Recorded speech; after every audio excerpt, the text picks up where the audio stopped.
Hey, what's going on, everyone? Welcome to another episode of About Abroad, where it's my job to introduce you to people who have built amazing lives for themselves in various foreign corners of the globe. We're talking with expats and thought leaders about moving abroad, remote work, visas, and all the fun and practical knowledge that you need to know to follow in their footsteps. If you've ever dreamed of making a life for yourself overseas, maybe working remotely or embracing long-term travel, retiring or studying abroad, or even just taking a peek inside life beyond your borders, you've landed in the right place.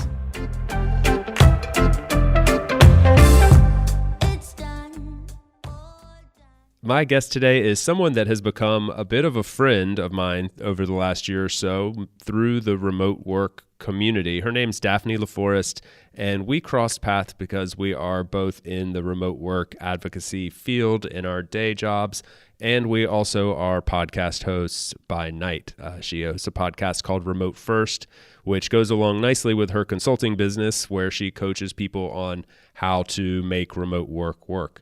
Her podcast, Remote First, is packed full of tons of information on this subject. I've been on the show before, and we've talked about a lot of remote work stuff when we normally get together. But in this case, we just totally geeked out on fun travel things, her life living in Berlin, what it's been like transitioning from being a full-time nomad and bouncing all across the world to now having a family and trying to settle down in Berlin and mix that in with some travel as a young family. So we learn a lot about this today. She takes us on some of her adventures around the globe and inside life in Berlin, and it's just been a lot of fun chatting with her. So I think you will enjoy this one. Please help me in welcoming Daphnee to About Abroad.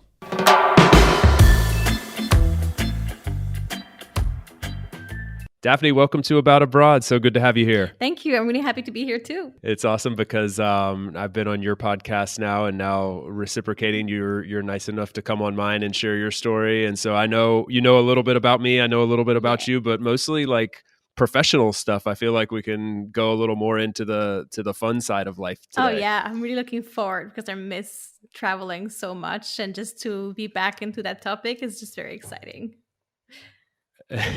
It's funny because you and I both are probably some of the people that like in our local community or our close group of friends from back home, you know, wherever that is, like they would, when they hear me say like, oh, I can't wait to travel again, they're like, you live a travel, like you're living abroad. And I'm like, yeah, but like, you know, I live here now. I want to go somewhere else. And when you have that travel bug, you kind of like can't get rid of it. People are like, you're never happy. You're just like always just wanting to move somewhere else. Like you're relocated to Berlin. You're traveling to Berlin. I'm like, yeah, but it's my home now. I want to see more things. And also Europe is so nice because you get to see a lot of other countries around, which right now we're not able to do. But then slowly it seems like we might be able to go out again. So I'm really looking forward for this. Yeah, little by little. So you and I are both from the other side of the Atlantic, and I think it'd be cool to give everybody a little bit of background on yourself because you are from one of my favorite parts of the world. And so tell the audience a little bit about where you're from and where you are now, just to kind of set the stage. Cool. So I am from Montreal, Canada. I'm born and raised and French Canadian. So I speak French as my first language. And I now live permanently in Berlin as a choice. And then I've been traveling around the world a lot. And this is just where I ended up settling down with a family. So this is basically a bit of my travel history, but this is pretty big summary because there's a lot in between. Yeah, yeah, that's the very TLDR version of the saga of Daphnee. Well, let's. I would love to start just a little bit in Montreal because, as I said, it's one of my favorite cities in the world. We actually went there on what we call a Doist mini retreat, which is just like a little team, not the whole company, but just a little team retreat. We went there. That was the last one we took before COVID, and I just loved the city. So, did you enjoy growing up in Montreal? Like, or was it a place you wanted to escape and wanted something else, or what are your kind of like memories growing up there? I always thought that Montreal was like the best city in the world. I was always thinking like I never found something that was equal, and then I was or feeling better. I never saw myself relocating somewhere else because, you know, I always thought this is gonna be my home where I come from, and I'll be traveling, but Montreal is the best city. But after traveling and discovering a lot of like European cities and different vibes, I saw that no, there's actually like also really nice other places that to live in, which is why I chose Berlin. But Montreal itself has a lot of things to do in the summer and in spring and in like normal times, not in COVID.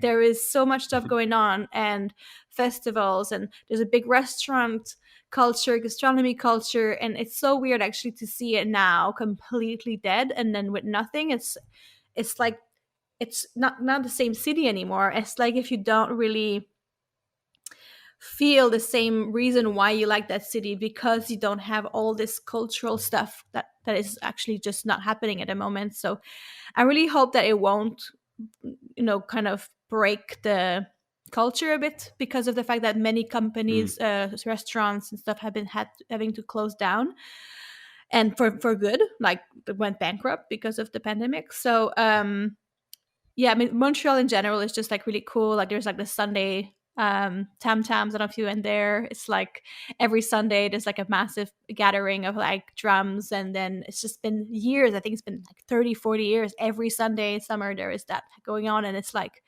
really cool vibe that's just very classic to Montreal. And then there is like it's very neighbor oriented. So you live in a neighborhood, and then you just live in that you live in that neighborhood, and you're always hanging out in that neighborhood, and you have like local stuff happening there. Depending on the neighborhood where you live, it feels a bit like a little village sometime, where you just have like your people around. People are super friendly also in Montreal. They have like you can easily get help from anyone. Like this is just more like now that I live abroad, I know what are the nice things that I miss from like from Montreal. So I'm really glad that you like the city. It has all the things that I love. I mean, it's like that classic Canadian kindness there, like you're talking about the neighborliness and the restaurant scene. It's very like it's very outdoorsy feeling, and I mean that like in terms of like active, like I mean people ride bikes everywhere and people are running everywhere, and there's parks that you can literally access. You can walk from the middle of the city into like the mountains and parks, and outdoorsy in that way. But then like you said, like kind of referencing the gastronomy scene, there's lots of outdoor seating, and it has that sort of Euro vibe meets the Canadian Hmm. kindness, and like it's a very cool place. I was there when the weather was, warm and nice. I'm very curious what like how that transitions in January and It's February. not the I have no same. idea, but it's a Which is the totally reason why different, I I started imagine. to travel a lot. It's like I'm escaping winter because winter is Yeah. very long and very cold, and a lot of things slow down. There is though a very cool festival in like January called the Igloo Fest, that is like an outdoor DJ like music festival. It's minus 25 and everybody's dressed up like ski gear, super warm, and people are like dancing to the music like outdoors for the whole day, and it's Only in like, Montreal. Like that's a like to Montreal me this thing is right like the there. most unique thing I have seen there that I'm really proud of, because I just think that this is actually quite unique, like very Montreal. And you just gotta have like really good DJs coming from all over the world coming there, and everybody's just kind of it's crazy the ambiance of like you're 20 is like minus 25, and then you're just like jumping on music outdoors, like just nobody would think that that's the thing to do. Like we're 10,000 people or 15,000 people outdoors. Like this is Wow. really crazy. I have pictures of like just big crowds, and everybody's like dressing up also, and it's really cool. It's got a bohemian vibe there for Yeah, sure. yeah, definitely. Yeah. I really loved it. It's a very cool place, and I think it's always interesting. Like you've landed in Berlin now, which is another one of the or I mean it's up there at the very top of the list for most people as far as like one of those major cities that you could move to. I don't meet many people that have been to Berlin and didn't love it, especially sort of in our age group. And There's so I think it's like I'm sure there's people out there, but like it's one of those places like it just kind of has everything. I think it's cool that like people leave. Like some people might hear about Montreal or go to Montreal and be like, why would you ever leave? It's perfect. And then some people might say that about Berlin or other places, but like you've managed to to find your place in Berlin, it seems, at least for now. And I don't know. I don't know if you ever think about that. Like, you left a really cool place, you landed in another cool place, and that's a great bit of fortune to I'm have, a but cool also person. like you made that happen. Yeah. No. It takes a really cool Yes, person, no, but maybe. Berlin has this kind of like it's like undescriptible coolness that is just there. Hmm. Like, I don't know why people are just too cool here. There's a vibe that is just I've never seen anywhere else, and everything just feels mostly summer just feels like a full-on festival for the whole summer. You walk around in the parks and there's people playing music here and there. Like, there's like little people jamming. Like, with the first day it was sunny here. I was a video on TikTok, I think I saw, of people that were on their little boat. Like, they have like inflatable boat that they put on the river with their guitar, and they were just Uh-huh. like, hey, just like, can you be like, can you stop being so cool? Like, why are people so cool here?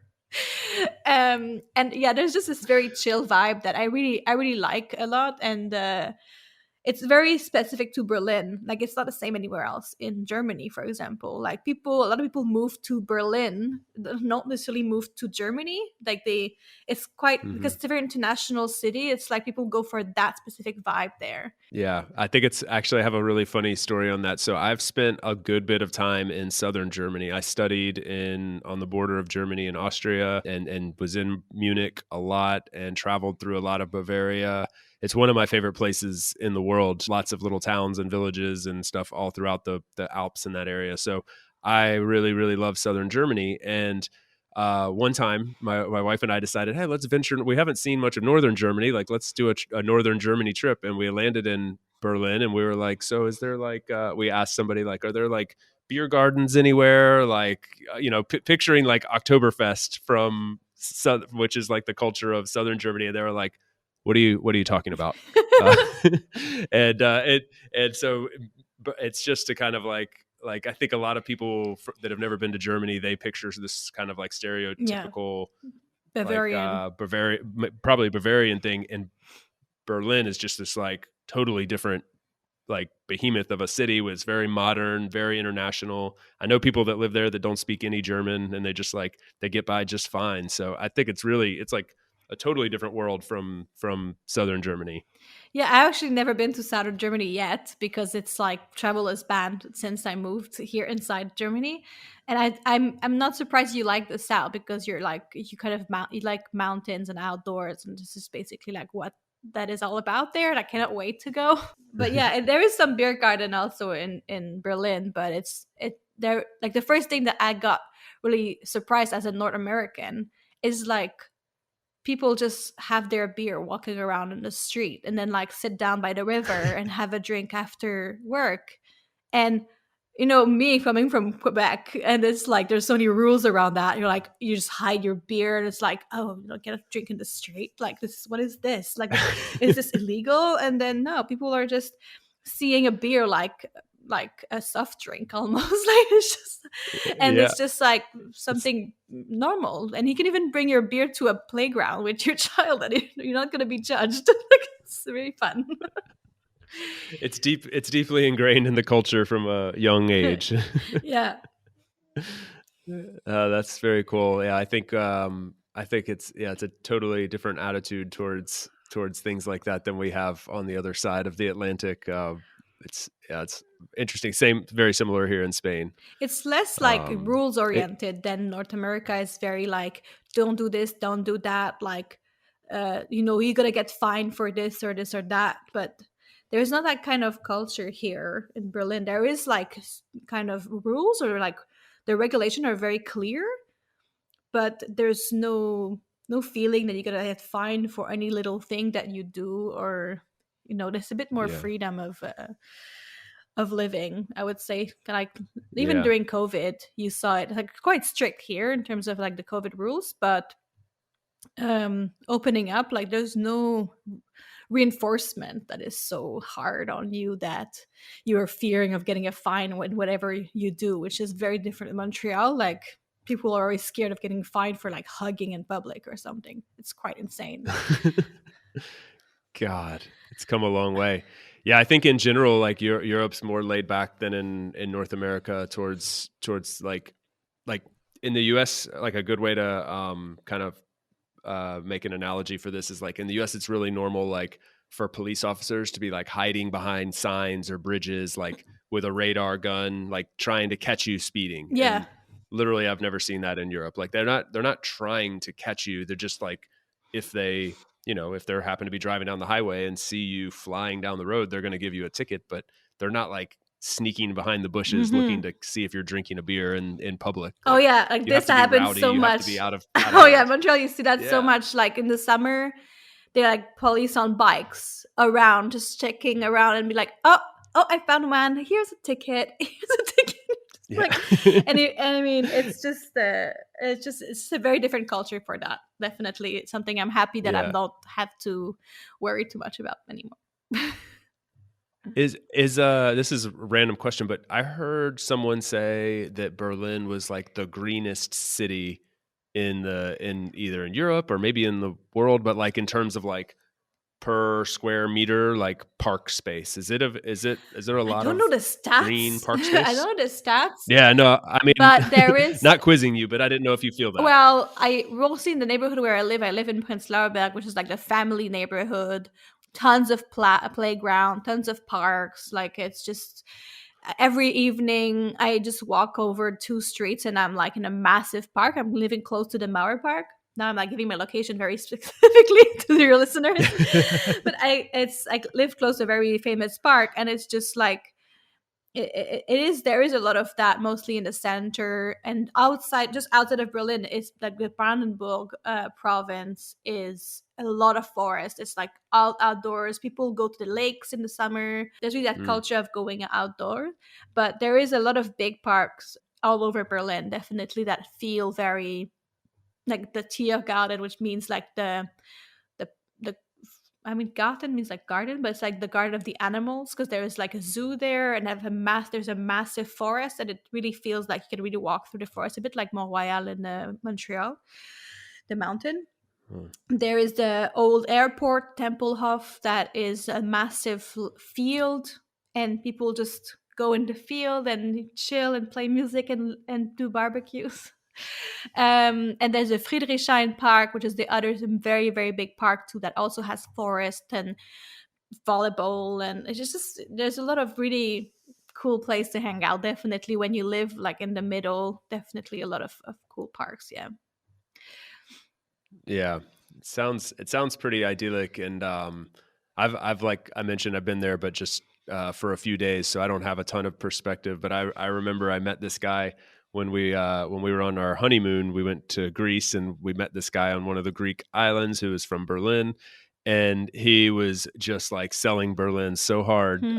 like talking to us, that he's like, I would never live anywhere else. He's like, you have everything. He's like, in 1.5 hours, I can fly from there to Mykonos and be on an island in Greece, or I can be in the south of Spain, or I can be over like in his, like, you have direct flights to everywhere and all this green space and great economy and international. He's like, I would never live anywhere else. And that was when it really like came on my radar as like, oh, I never thought about Berlin for some reason. I don't know why, but it really has been on my radar since then, and somewhere I really want to spend more time. I mean, it's funny because that's also a reason why I moved there, for the exact reason of like wanting to be in a hub that is a much closer to travel, and then go visit other places in Europe, since I'm not European. All these countries in Europe are very new to me. And but now I cannot do it because everything is closed, but I cannot wait for like things to open. Because the first thing I did when I moved in, just before the pandemic, so I moved in like November 2019, and in January, I went to Jordan for a week. 5 hours direct flight. Wow. Like, this is insane when you're like not you're American and you just think I can live somewhere and take a 5 hour flight and be like on the other side of like culture, a completely different culture, like just a 5 hour easy jet flight. Like just insane. Wow. So, Is it really just 5 hours? yeah. Like that? Yeah, that's how long it takes us to fly from one side of our country to the Yes. other. And like, just you get a little accent change and that's And it. then you go Like, to you just flew Jordan. to another Like world. you're in Jordan, you can go Yeah. on the same day. You can go to Petra. That's what I did. I arrived there and then drove to Petra, which is like like the one of the seven Yeah. wonders, and then stay there for 3 days, and then like it's just so easy. And I can just do this in 1 week, and a bit like it was so improvised too. You can really improvise traveling, and this is really cool. The one thing that is a bit annoying in Berlin, though, about the airport is that so far they don't have direct flight that much. They have some direct flight to the vacation destination, maybe some places, but most of the Mhm. international flight you have to go through Frankfurt of Munich. So if I want to go to Canada to visit my family, for example, it's not direct. Like if I was to live in Amsterdam, I would have much more direct options where I don't have that in Berlin. Yeah. So or Munich, if you live in Munich or Frankfurt, you're much more likely to have direct flights to go see things than in Berlin. But maybe it will change because they have a new airport, so maybe they will have like more flights coming in. I don't know. Yeah. Yeah, and I think a lot of people don't think to check Frankfurt, like actually Frankfurt's the I think I could be wrong, but I think it's the biggest airport Hmm. in Europe, or one of them. It has the most like international connections or something like that. But if somebody's looking to come to Germany or even just Europe, like you couldn't land any more central than landing in Frankfurt, and from there you can get Hmm. anywhere on a cheap flight or a train all throughout Europe. So I actually, like, if I'm searching for flights, I can hop a probably 20 or 30 euro flight to Frankfurt Yeah. from direct from Valencia, and then pop back over to the US or whatever. And it's usually a lot faster and cheaper. Yep. We'll be right back to the show after a quick break for a note from our sponsor.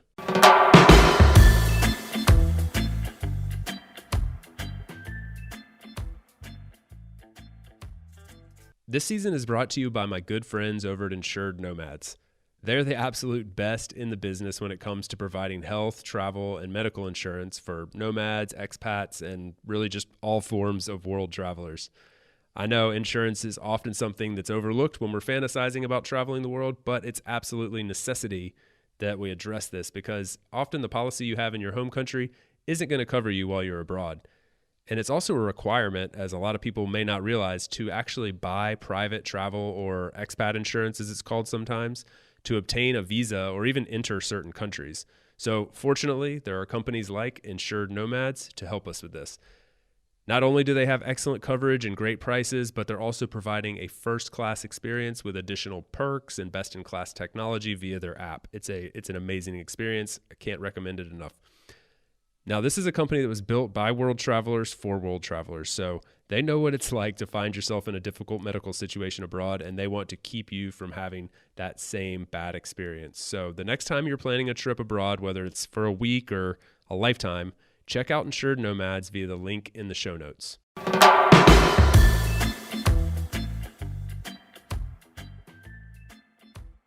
Okay, now back to the episode.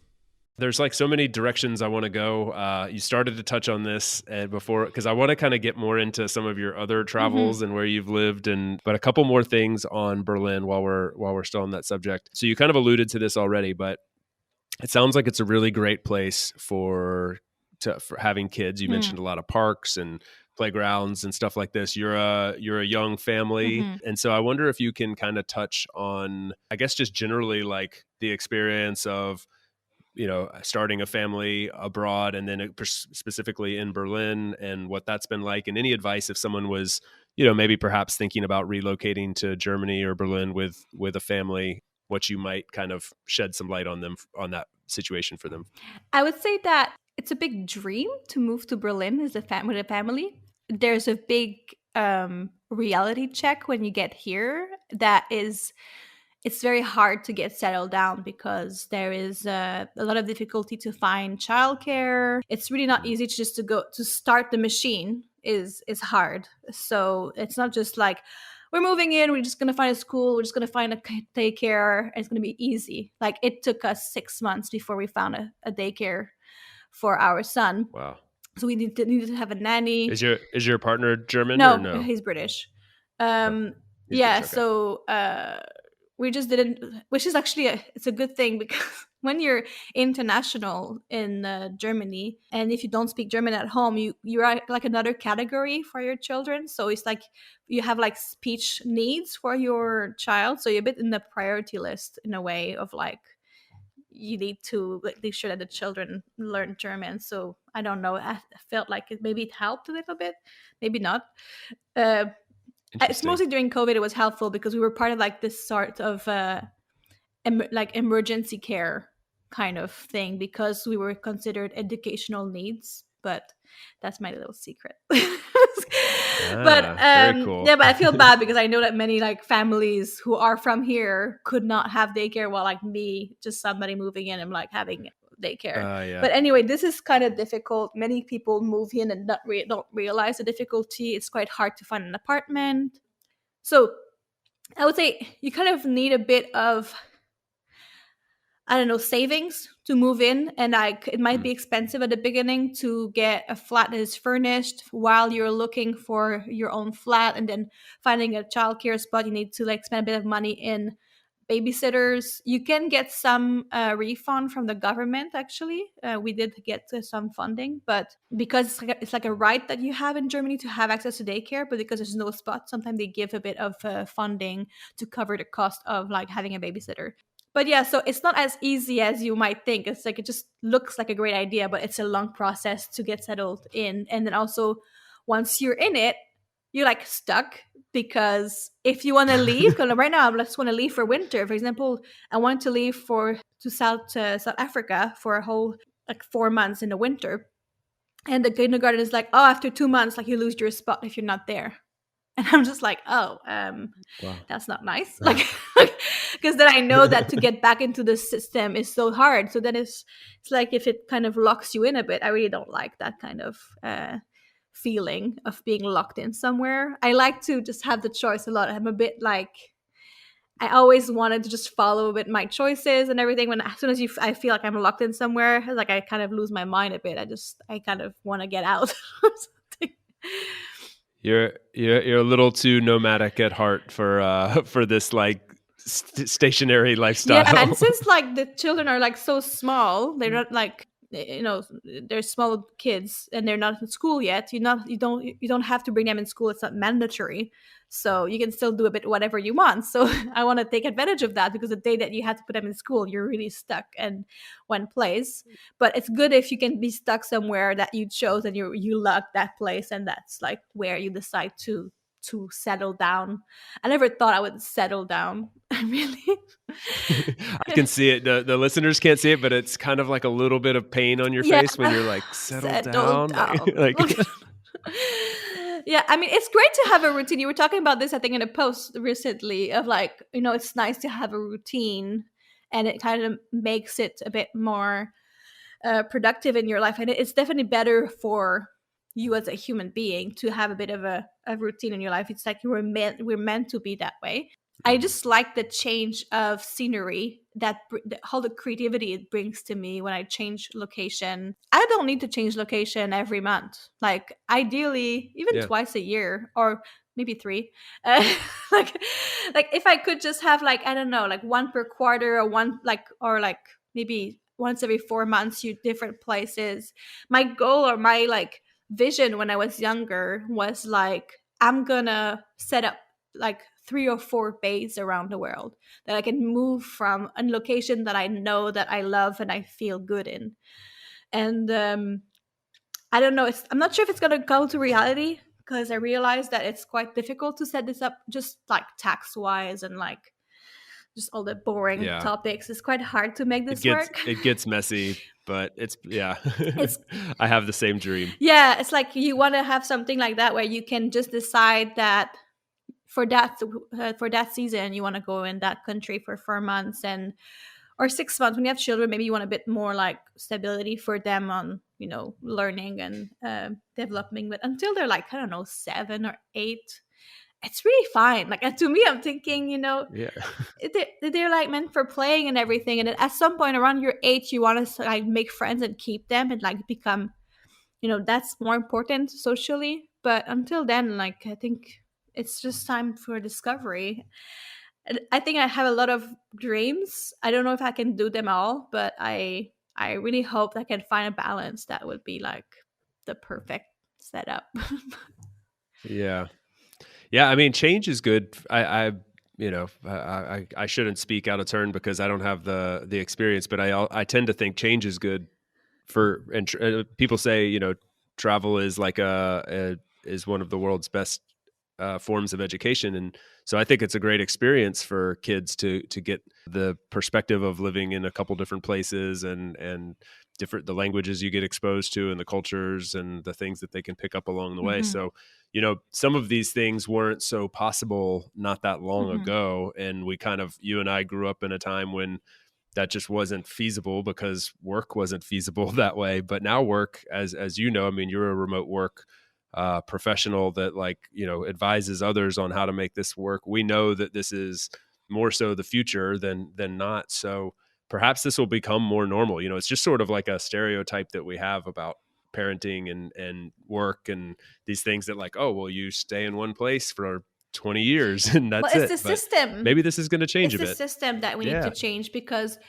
the difficulty is that when you have children, you don't have to go to school or have to go, like, they have to have an education, and the system is not meant to be traveling around. If you want to do that, you have to go in international school, so you need to be able to spend the money because it's often private. So maybe it's not everyone that can have this, or you need to do homeschooling. Homeschooling is illegal in Germany, so it's very Wow. annoying because this means that if he's going to be in the German system, I'm not allowed to do homeschooling and travel around. So that's a bit like also my choices. I'm like, okay, is it going to be okay to be here? And I decided this is going to be where we're going to be. Or maybe they will learn from the pandemic and be like, well, you've been homeschooling for a year and a half and everybody is fine. So why not, like, Yeah. optimizing on Also, this? like, learning online, like you could be in South, like, if your kid was 12 and had been homeschooling, doing classes online, and now you wanted to be in South Africa for 3 months, like, what would be the difference if they're learning online? I'm not saying that's the case today, but, like, who knows Yeah. what the next I five, wouldn't ten want years them hold? to be Like, only online, but I would want them to be in some sort of a system of schooling when you can move between schools. Like, there is the Green School scheme that is from hmm, Bali, and they are opening in South Africa, which is why I'm looking for this. They are opening from kindergarten all the way to high school. And Green School is in Bali, is in South Africa. They are also in Tulum in Mexico soon. Think there's another place, I cannot remember which one is the other one, but they're slowly like opening some sort of a network. And I think that these kind of school, you can move between them. I hmm, think that there's a system, cool. or if you follow the British system, for example, you can move between the different schools because you always follow the same type. But it's not. What's important also is that the child is happy and moving around, because they have friends. They have, like, you don't want to follow your parents all the time. That's why it's easier when they're smaller, when it doesn't make too much of a difference for them. But then when we get Yeah. older, we all want to keep our friends and be like, why, mom, why would I follow you and all your silly travel and everything? I want to, like, just chill with my friends, and, like, it's not the same thing. Yeah. But I have to say that my son is 3, and right now he keeps telling me, like, I want to go to the airport. And then we talked about it, and it was like, oh, okay. And then he just runs around and go pick up the suitcase and rolls it all the way to me. It's like, I want to go on an airplane. And then I ask him, where do you want to go? Up in the air. Like, he just doesn't really, Yeah. like, understand yet that we go somewhere with the plane, but he really Yeah. likes the idea of being on a plane and flying. And for me, definitely touched me a lot because I really like that too. So, and we do also You play. trained him well. Yeah, we play flight simulator. I play flight simulator because I wish one day I can have my PPL license. It's like I wanted my dream again. But I have a flight simulator, and he loves to play that because it's so realistic. When you are in the plane, you can see the world like exactly how it looks like. I don't know how they're able to do that. It's like extremely, Wow. like 4K, fly over Tokyo or fly over Egypt. You can fly with a Cessna around the pyramids, like if you were there. It's insane, and I mean, he loves it. I'm crazy about it. It's just so nice when you cannot travel to be able to do that. So subconsciously, maybe you're like you're kind of like training him to love traveling, and Hopefully. you're like, oh, I don't know why he loves traveling. He just I have to travel because my son wants to. It's Yes. not me. It's He's asking for it. that's the plan. Yeah, Yeah. yeah. You're just giving him what he We wants. did You're a good do mom. so we traveled with him from the age of 6 months. Well, at 3 months we went to Lisbon with him. We just did a short thing, and then from 6 months all the way to 12 months we were all in Asia. We did Bali, Sri Lanka, and Vietnam. And Wow. that was so nice. Like it was very hard. It's not easy, but Yeah. also because you're like learning to feed a baby like in Asia. Like I had my nanny Yeah. at 6 months old showing me how to feed a baby for the first time. Like what kind of food can he eat? And I'm in another country. And what I was usually just following, what do you do as a mom? Like what did you do? Because I'm thinking like, you have your practice according to like where you're from, and this is good for a child because it's so she showed me things, and I learned a lot of things while there, and it was just so it was a good experience. I really loved it. Wait, yeah. So let's go a little deeper on this. So who was it you were asking these questions to? Did you have like a confidant No, there, so I had or a a yeah, nanny so or we had a something? nanny that was kind of helping out a bit, so we could like mostly for me, I was kind of a half on maternity leave and a half like working. So when I had the when I was wanting to work, she was coming and taking care of my son. But yeah, she would just like prepare stuff for him or whatever. But he wasn't eating that much. It's just like, for example, it's like, oh, we don't have all these machines here. Like we don't warm up food for babies. Like they just use whatever we have. So which means Mm, like an apple, for example, they won't make an apple puree. They will just scrape it with a spoon, and then we'll make a puree mm, just out of like scraping it my English, yeah, scraping scraping it. it. Yeah. But yeah, this was just like just seeing how she was doing this, or like rice, like making like it's like a rice with water, and it kind of becomes a bit of a puree. But this is warm food, but it's just like things you don't really think about. Or like she won't buy vegetables and make a puree. She would like take avocado and banana. Or like I don't know. It's just like they just don't.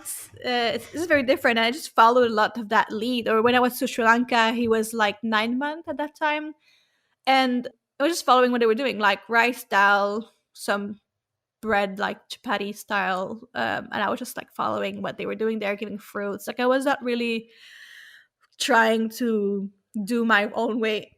I think the only thing I was kind of keeping was oats. I always bought oats with water and then tried to do Hmm. this included. But in the end, yeah, just follow a bit what they do there. People have children everywhere in the world. So that Yeah. was fun. Yeah, that's the thing. As I always find it interesting when people are like, "Yeah, I want to." Like I still, I mean, I'll be 36 this year, and I still have people that will say like, "Oh, well, enjoy what you're doing while you can, because once you have kids, you can't do that anymore." I mean, I can't tell you how many times I've heard that, and I always think like, "But people have kids everywhere. But Like it's why true. why?" In a way, they're right. Like Yeah, it's not the same. yeah, Like being able of to course. do like I follow you on Instagram. I'm like, I so remember like when I was able to just be me and my partner, like digital nomading, and it was so nice. It's not the same thing, definitely. Like it's much more restricting to have a child. It's just it's just the evolution. Yeah, but you just spent like 6, 9 months in Sri Lanka, like with a newborn. So when people say that, I'm like, look what Daphne just did. I It didn't know, but stop her. I have also a very I'm very privileged to be able to afford babysitting, to be able to afford traveling like this, be able to have a job that allows me to do that, a lifestyle that I'm like my partner also has done that. But with time, the children growing up, it's very different having a baby with you for like from 6 months to 12 months. They're still very attached to you, a bit like monkeys. It's like you're just part of you. Yeah, As soon as they get older, it is very difficult. So it is hard on you to continue that kind of lifestyle. It's not impossible, but it's difficult. But what I say to people is that having children is difficult. Like it changes your life completely anyway. So it's more like you just add an extra layer of like, well, it's gonna be difficult. Let's just add this on top. But I'm a bit intense. Like I really yeah. like kind of making my life difficult like and experience things, but that's just me. Like I went on my own with my Yeah. son.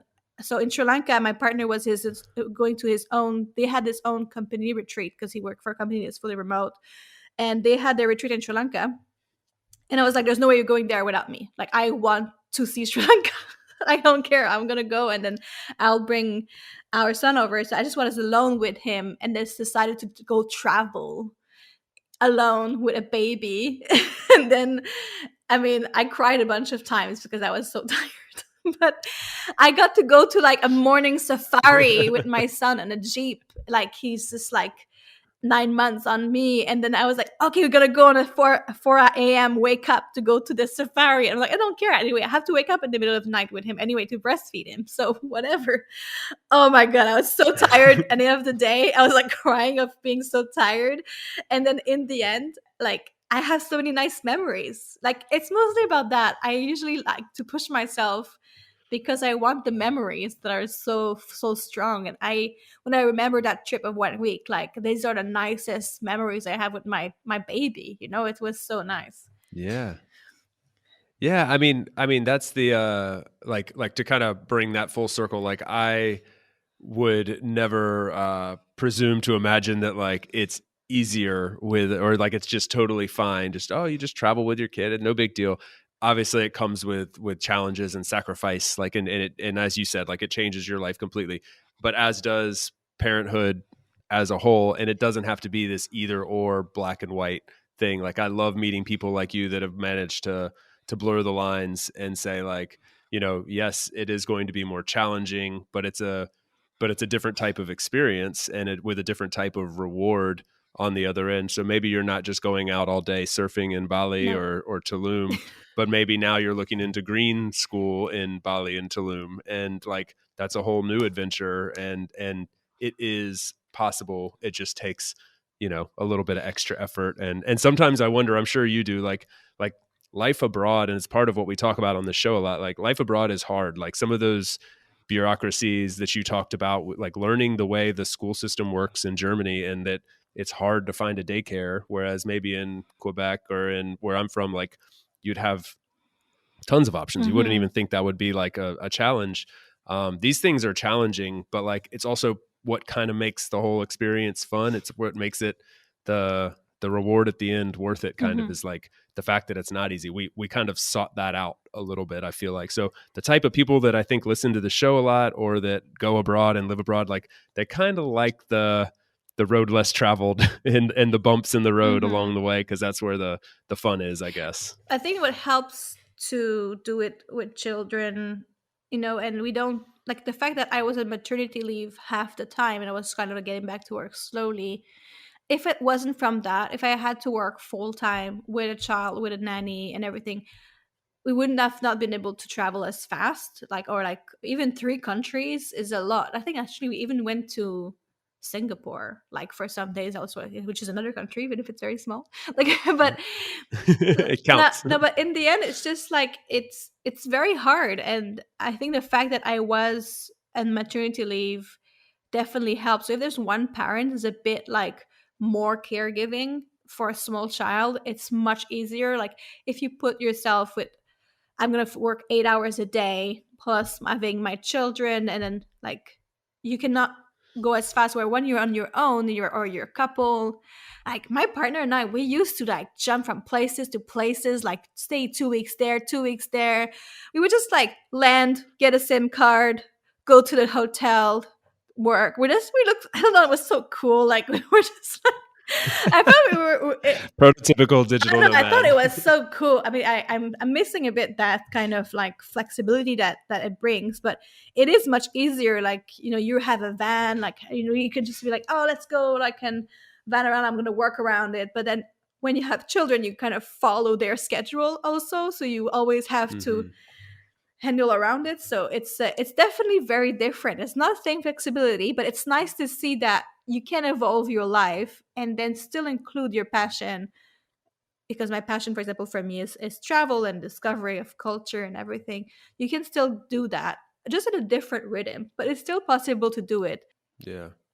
I think that's exciting for people to hear, and maybe just even just hearing your story a bit can give somebody some inspiration to say like, yeah, it doesn't all stop here, or we can still do some form of travel. It's just it's not going to be that to every couple days, every couple weeks in a new place kind of thing, and that's fine. It's again like a different adventure. Hmm. And actually, that's a great segue into. I wanted to learn a little bit more about that chapter of your life prior to like right now you're in Berlin, stationary a little bit, hoping to travel some soon, and we've touched on the beginning in Montreal, but there was a big chapter of your life where you were traveling frequently and working remotely. And Hmm. so I wonder if you can kind of elaborate on that and some of the places you went and anywhere that you stayed for a significant period of time and just what your life was like during that phase.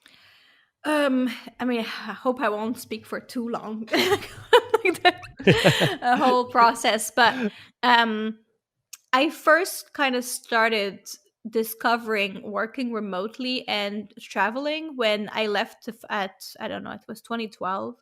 And I left, I think I was, so this is like, I was maybe 21, I think, or 2022.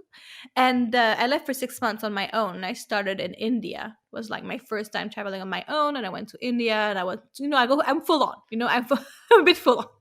Like, you, you, like first time traveling you alone. didn't Yeah, dip your I'm you didn't dip your toe in the water at all. You're like I'm you could have joking. you could have gone to Maine or something and just crossed the border. You're like, no, India. I'll go straight Well, to India. younger. So I started traveling at 15. I went to Chile, and then 16 Costa Rica, and at 17 this was all like with groups of like school and kind of like travel. At 17 I'm like, I'm going back to Chile on my own with my friend. And I was not even like 18 yet. This was like I was not completely alone. And after I went to Vietnam at 18, but I was still with my cousin. And then at 21 I was like, I'm ready to go on my own. I'm gonna go to India. And the first experience, the first day, I couch surf in Mumbai. And that was like my first ever. I arrived in India and I went couch surfing with a couple. I'm still in contact with that person on LinkedIn. She actually works in the same field as me, Ah. which is quite cool. She's like a remote worker too, and she was a good she was a good first approach to remote work. She worked for a quite big corporate. Anyway, but yeah, I started to discover a bit, traveling on my own. I was blogging at that time. And, I was kind of still searching of like what I wanted to do. And I discovered, I was like, I had my iPad and then I was by the beach at a guest house, I don't know, in Goa. And then I was like, I can do a lot of stuff right now on my iPad. I'm like blogging, I'm conversing, I'm publishing stuff. Must be a way for me to make a living like that. So and I just started talking a lot about it to people I was meeting. Like, I was searching for a way to like work online, like to be able to continue that kind of lifestyle of traveling because I really love that. I always travel, and like 2 weeks a year of holiday is not enough for me. I need to find a way to make it a much more sustainable. And I was very lucky that I found like my first gig just by talking and networking. Just usually how it works with me. Yeah, it's who you know, not what you know, kind of thing. Yeah, and I got a first gig that enabled me to work remotely, and from 2012, learn a lot about digital work and everything, and really specialized in like project management and marketing.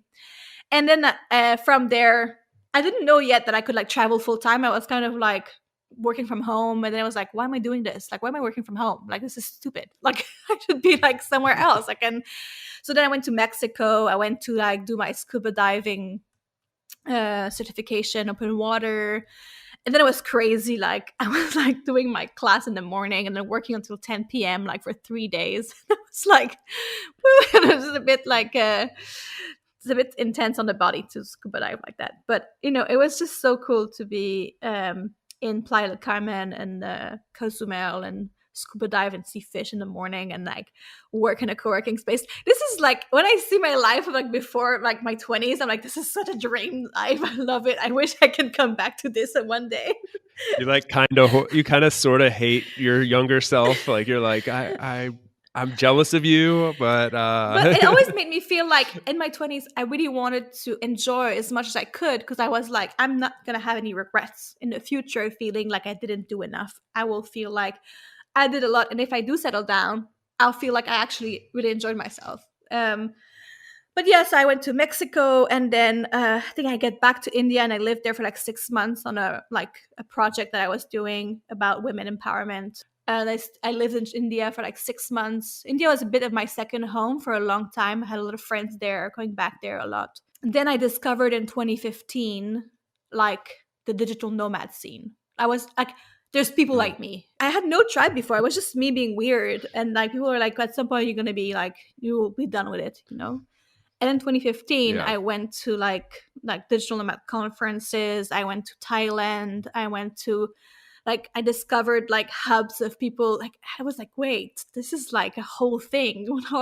Wow, like this is insane. So I didn't know I had all my people out it there.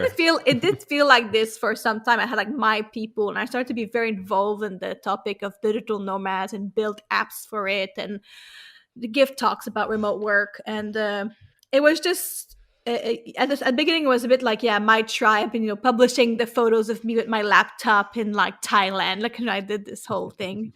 And now I'm like laughing when I see that, but I know I've been there. I mean, discover digital nomad, or like the fact you can work on the beach, you have that time where you publish photos of yourself with your laptop. Like, this is just Sure. normal because you're discovering this new life. But now it's just like, how cute you were, like. Oh. That's adorable. You discovered that too. Yeah, it's like now I'm just like, because you cannot work on the beach. Like, this is just it's a No. faux thing. It looks cool, but it's not a reality. Yeah, I mean it's a lot like camper van life is that way too. It looks really cool in photos, but like, after a couple days or something, you're like, I want to yeah, shower. that doesn't really work like full time. Yeah, like you want to shower. Like after a couple hours of sitting on the beach, like hot and sweaty and like sand getting in your laptop and internet connection sucks, and you're like, yeah, I think I just want an office actually. Like Oh yeah. and that thing I was trying to escape. I just want a place to actually work and get my stuff done, so then I can actually go enjoy the beach. Yes, exactly. And that became after like some like maybe 20. So when I was with my partner, we were like before kids, like 2017, like everywhere we were going, we would choose according to what's the coffee situation. We like good coffee. What's the co-working situation? And then what's the internet situation? Like not necessarily that order, but like we had to know that we had a place to work and be productive. And then what are the activities around that we can do that to enjoy ourselves too. But if we don't have that, like we're not gonna like like I don't know, being bumming around and be like working from a hostel, like shitty internet. Yeah. No, like I want my Yeah. It professional doesn't self. work. Yeah. Yeah. If you want to be happy with, it's really hard to have both those, like your professional life and your personal life, like fully overlap completely. Like you have to serve both of them and distinctly, and to do it, to try to serve them both in the same way. Like, okay, I'm gonna take the laptop to the beach and work from there. Like you're just getting like a bad experience in both Mm-hmm. realms, and it's better to just separate them a little bit. Like it's cool you're working from Thailand and you're at your little office right by your co-working or your hotel or your Airbnb or whatever right there by the beach, and once you finish up work, go out there and enjoy it fully. Mm-hmm. But like mixing them together, generally, I mean, I don't talk to many people on this podcast or in my personal life that like have tried that. Like most of this circle has done that for a while, and almost everybody walks away going like, yeah, it's not the best. Mm-hmm. Yeah, I mean, in Vietnam with a child, we live in Da Nang, which I wouldn't really like recommend. It's a bit of a boring city. Hoi An is better. Good to know. But Da Nang, the good thing was a bit more built up. So then when you needed, we had like our apartment, we had a babysitter coming some hours, and we'd go to the co-working space. Actually, it was not a co-working space, like a really big cafe that was quite like a co-working space, working from there. And we sometimes book some surf lessons because it's quite like known for surfing, and we would try to make it work with a child a little bit. Like I think we went surfing like twice, instead of like once a week. But we tried it to make it like make the lifestyle a bit. But You get an A for effort. yeah, we did have the effort. But like, yeah, food is not great in Da Nang, but it's just I would Hoi An, the difficulty is that you need to move around a lot with a scooter, and a scooter with a baby is just not great. So then we Mm. just stayed in Da Nang. But this is all the things that, or Bali is the same thing. We discovered with Bali being just a couple, living like a bit in the rice field, having our scooter to go to work. And then when we have a child, we were like, oh, we have to live in the city now because it's really hard to move around. We cannot use a scooter. It's a bit dangerous. Some people do it, but I'm not ready for the scooter with the baby. You're adventurous, but not quite scooter in Bali with a baby. Well, I don't want to kill the baby. It's like the difference is that Yeah. you take a lot of risk for yourself as a single person or a couple, but then when you have a child, you're just like, well, I don't want to hurt the child. so you're much more aware of like security and all these kind of things. So this kind of changed the feeling of Bali, for example, where I found it a much more like loud and like less easy to move around. The traffic, I see it more, and I was like, okay, we need next time maybe we'll live a bit further out, but have a car so we can move around easily and be independent, and have our child safe in the car. Added bonus, the cherry on top there. Yeah, and Bali is full of international schools, and like there's so many options. It's insane. Like, you can definitely like just move there for a semester. Definitely possible. But could you stay there? Like Bali has like, I don't know the details, but I've asked some people on the show that like, I guess you can generally be there for like about 6 months at a time, and then you have to leave for some period of time. Like, could you, if you really liked Bali, or I think you can. Or do you know any other countries? I have no idea. Yeah, you could just go and stay. I've never lived for longer than 4 months somewhere other than Berlin. Like, I've never relocated somewhere or had to go through the whole visa stuff. I think India is a place where I lived longer, but I had a specific visa that was like for the project I was doing. But in general, I'm not the best person to give long-term advice on visa stuff. I find it quite stressful. We did have to go through the process of like renewing your visa and everything, but there's always a way around to like make things work. Yeah. But yeah, I'm definitely not the best person to say like, yeah, it's easy, you can do this and that. I have friends just now actually that I met in Bali that are from Berlin and are now my neighbors here. We live like 1 week away, which is insane. Wow. That's super yeah, cool. so like our kids met there. Like they were like 6 months and 12 months when they met. And now they're like 3 years old playing together here in Berlin. And that's a fun story. Yeah, and then they are going back to Bali to live there. And I think they're getting a business visa or 6 months or a plus kind of visa to go there and go to school there with their kid. Can I ask you, I know you just said you're not the best person to ask on this, but I will ask one more question. As far as Germany goes, you're both not German. How is it fairly easy? Is there a process that you had to go through to be able to more permanently relocate there? Well, it's a good hack to like my partner is British.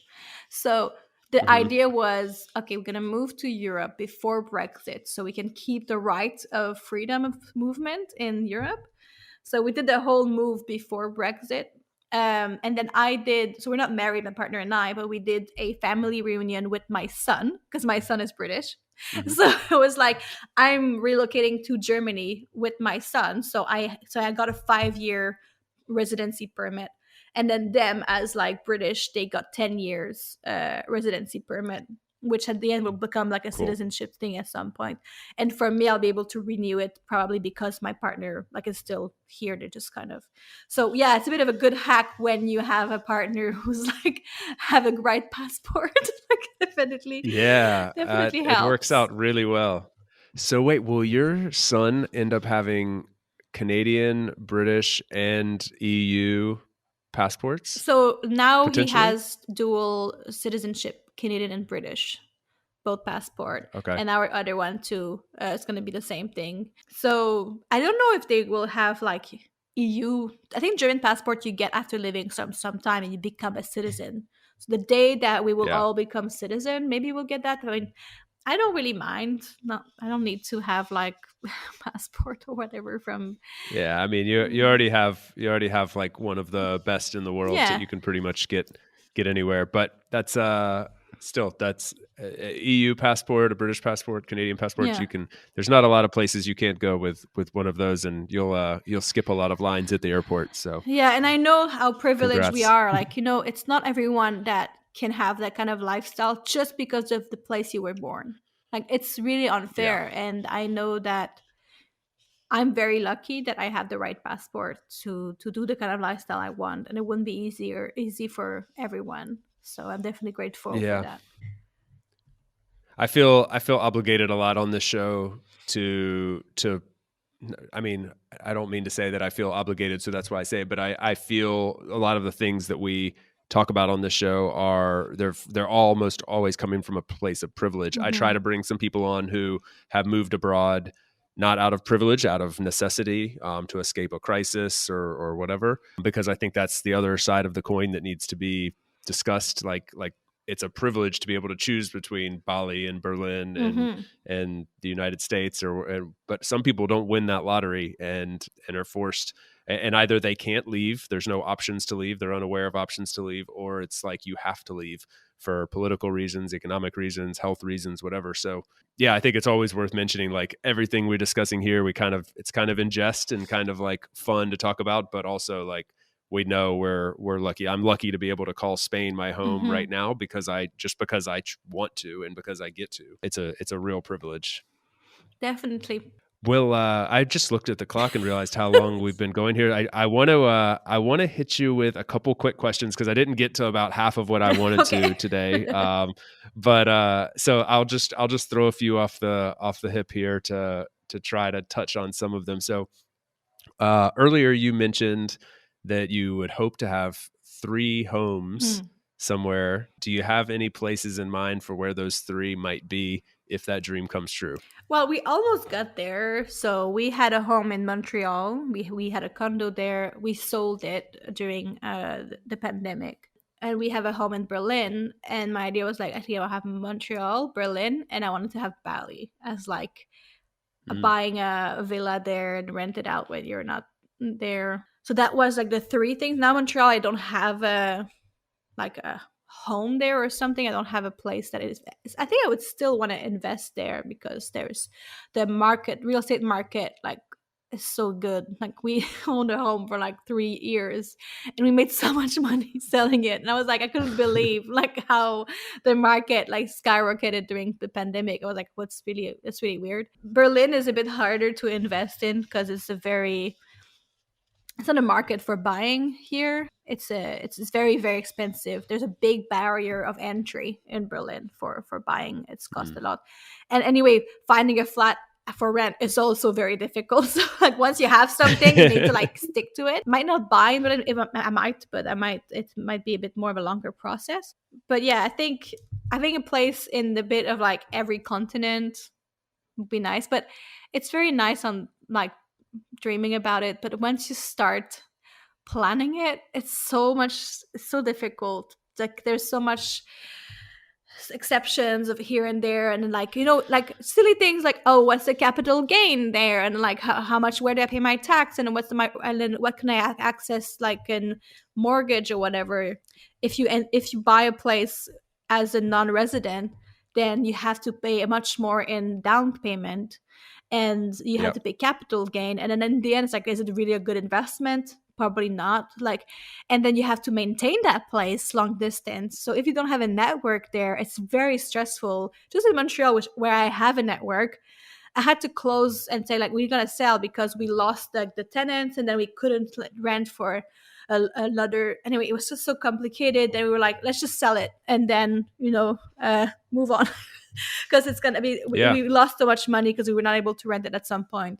And so it's nice on paper, but it's a lot of management and logistics, which means like, do you want that stress or not? Like, and I want a place where I want to feel like home. So I want a nice place for a family. This is more expensive. It's not like a bachelor flat, like a 1 bedroom apartment in different places. So yeah, I have like just too high expectations, and then like and then like, I feel like my life in my head is like I'm super rich and I can do whatever I want. But like it's like this is not the reality. So it's uh, I would Champagne taste on a beer budget, I think we say. yeah, it's kind of a bit like this. Or I think another way could be just like I was reading to the tiny house movement at some point of like building a tiny house in like in Portugal, like, or in Spain, and have a Yeah. place to kind of retire from, which can be a easily holiday place to be rented out at a, okay, a fair price, and then when you want to go, you Yeah. can go and book yourself a time and you have a place to go to. But you always have a place to go to. You don't necessarily need to have like your own home there. But yeah, you would have asked me A like good this. option could Oh, sorry, go ahead. You would have asked me that like 3 years ago, and I would be like, yeah, I'm gonna have like 4 homes and do all of these things. It's so easy. Like when you don't know what you're talking about, it's much easier to like portray it as something that is feasible. But anyway, as soon as you jump into it, you're like, okay, that's difficult. And am I am I willing to take that difficulty or not? Yeah. I think a good option for like, because I've run into some of the same problems, like looking at buying properties in other countries and stuff, and like the down payment thing is a real pain when you don't get paid in a local currency. Normally, what I've found, normally the country that you're looking to buy in, like they screw you over on the terms, like huge down payment, extra points on the interest rate, shorter payback periods, so you end up with this like super inflated mortgage. And anyway, it can, and then there's a lot of legalities and all the taxes Mm-hmm. and stuff. So anyway, something that I was evaluating, just an idea, and I don't know if you've experimented with this, but like home exchanges are awesome. Like if you have two homes, if you had one in Montreal and one in Berlin, and then you were exchanging with somebody from time to time in Bali, Mm-hmm. every summer we're going to switch or something like that. These websites like homeexchange.com Mm. and stuff can set these things up, and it can be a cool kind of workaround to actually having to own a home, but also getting exactly what you want, that kind of go-to place. Of course, it's not your investment long term, but it's an idea. I like the idea. Definitely looking into this, all these options that we can do that can also make you feel that you're not losing too much money, because it's very expensive to have that when you're like super rich and you're just like, I just have my country house there and my, Yeah. like you kind of feel like it's like, oh, you have that kind of lifestyle. But it's very expensive to have many homes. Many people just invest money, they don't rent it, they just buy it for investment, leave it empty, and then when they want to go, they go and it's there. And this is like they Yeah. can afford it. I cannot afford this. So No, not feasible for me either. That's yeah, that's a real practical aspect of life abroad, is like that'd be something very easy back home. Like if you wanted to, at a certain stage in your career, if you wanted to start buying some rental properties or something like that, like you wouldn't really think too much about it. Like everybody in, where you're from, where I'm from, like if you want a mortgage, like you can probably just go get a mortgage and you don't really have to think too hard about it. Like you kind of know what it's going to be. But it's funny, there's so many little variables that change just because you're not from a specific place when you're Mhm. living there. Like it always blows my mind every time something new pops up, like, oh, I didn't know they would treat me different because of this. Mhm. Oh yeah, I mean North America anyway is the culture of credit is much different than Europe. You can get a credit card. You're 18. Yeah. It's like, hey, you're 18. Here's a credit card. Like, like, I had somebody else on the show from season 1 who was saying like that was the weirdest thing to them about living in the US. Like all of a sudden they were getting bombarded with credit cards. They're like, why do you guys want me to have credit cards so bad? And then he was like, actually, I have to have a credit card to get credit to do anything. So this is like, I'm forced to. yeah. It's like, yeah, I guess that is And weird. getting a mortgage is so easy. Like things can be done in like click of a finger. Yeah. I don't know. In Germany, it's not like that. It's very very complex. Yeah, generally it's North America set up for like quickness and ease, and it can get a little more bureaucratic here, I think, but not, to each his own. We're both living on this side of the pond, so they're doing something right in other regards, right? Yeah.